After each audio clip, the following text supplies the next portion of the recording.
22 million black victims of Americanism are waking up, and they're gaining a new political consciousness, becoming politically mature.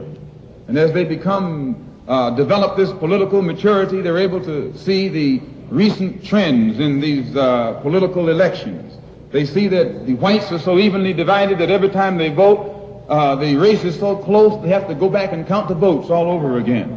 And which means that any block, any minority that has a block of votes that stick together is in a strategic position. Either way you go, that's who gets it.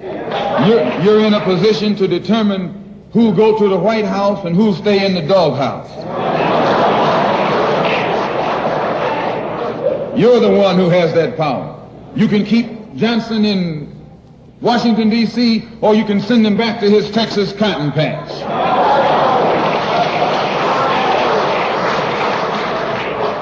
You're the one who sent Kennedy to Washington. You're the one who put the present Democratic administration in Washington, D.C. The whites were evenly divided. It was the fact that you threw 80% of your votes behind the Democrats that put the Democrats in the White House. When you see this, you can see that the Negro vote is the key factor.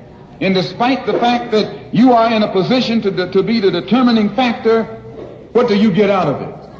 The Democrats have been in Washington, D.C. only because of the Negro vote. They've been down there 4 years. And all other legislation they wanted to bring up, they brought it up and gotten it out of the way, and now they bring up you. And now they bring up you. You put them first and they put you last. Because you're a chump.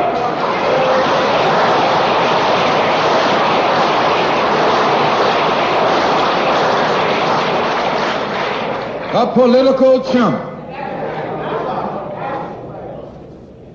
In Washington, D.C., in the House of Representatives, there are 257 who are Democrats. Only 177 are Republicans. In the Senate, there are 67 Democrats. Only 33 are Republicans. The party that you backed controls 2/3 of the House of Representatives and the Senate, and still they can't keep their promise to you because you're a chump.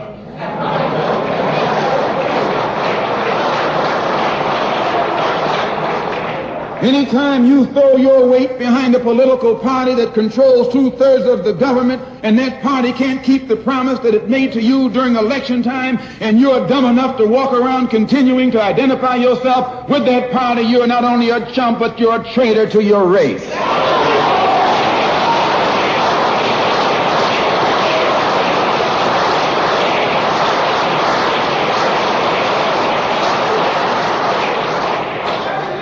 And what kind of alibi do they come up with? They try and pass the buck to the Dixiecrats. Now, back during the days when you were blind, deaf, and dumb, ignorant, politically immature, naturally you went along with that. But today, as your eyes come open and you develop political maturity, you're able to see and think for yourself. And you can see that a Dixiecrat is nothing but a Democrat in disguise. You look at the structure of the government that controls this country. It's controlled by 16 senatorial committees and 20 congressional committees. Of the 16 senatorial committees that run the government, 10 of them are in the hands of Southern segregationists. Of the 20 congressional committees that run the government, 12 of them are in the hands of Southern segregationists. And they're going to tell you and me that the South lost the war.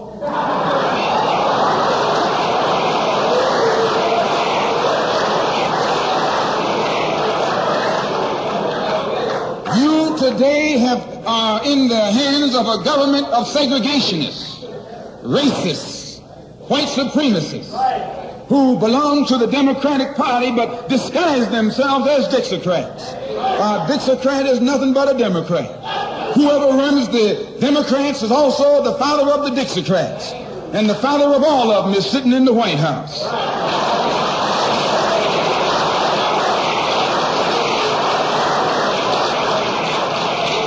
I say, and I say it again, you got a president who's nothing but a Southern segregationist.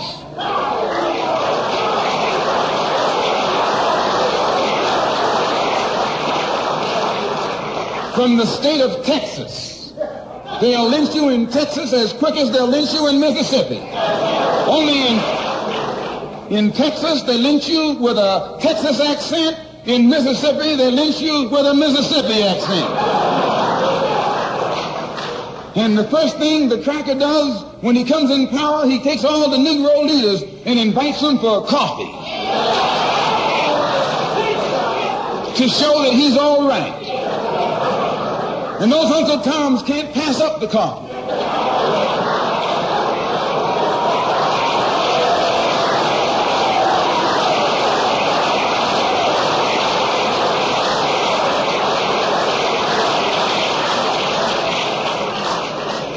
They come away from the coffee table telling you and me that this man is all right because he's from the South. And since he's from the South, he can deal with the South. And look at the logic that they're using. What about Eastland? He's from the South. Make him the president. If Johnson is a good man because he's from Texas, and being from Texas will enable him to deal with the South, Eastland can deal with the South better than Johnson.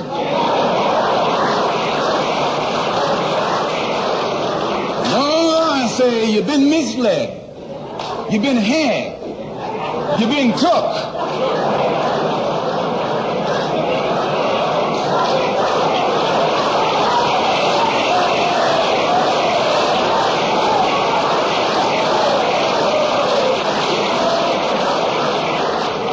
I was in Washington a couple of weeks ago while the senators were filibustering. And I noticed in the back of the Senate a huge map. And on this map, it showed the distribution of Negroes in America. And surprisingly, the same senators that were involved in the filibuster were from the states where there were the most Negroes. Why were they filibustering the civil rights legislation? Because the civil rights legislation is supposed to guarantee voting rights to Negroes in those states. And those senators from those states know that if the Negroes in those states can vote, those senators are down the drain.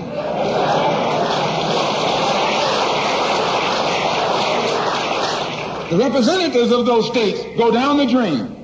And in the Constitution of this country, it has a stipulation wherein whenever the rights, the voting rights of people in a certain district are violated, then the representative who's from that particular district, according to the Constitution, is supposed to be expelled from the Congress.